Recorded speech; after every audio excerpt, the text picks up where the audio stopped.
जगत्सर्वं त्वं जगज्जननी शिवे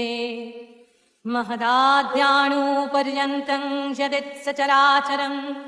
त्ववैव उत्पादितं भद्रे त्वदधीनमिदं जगत्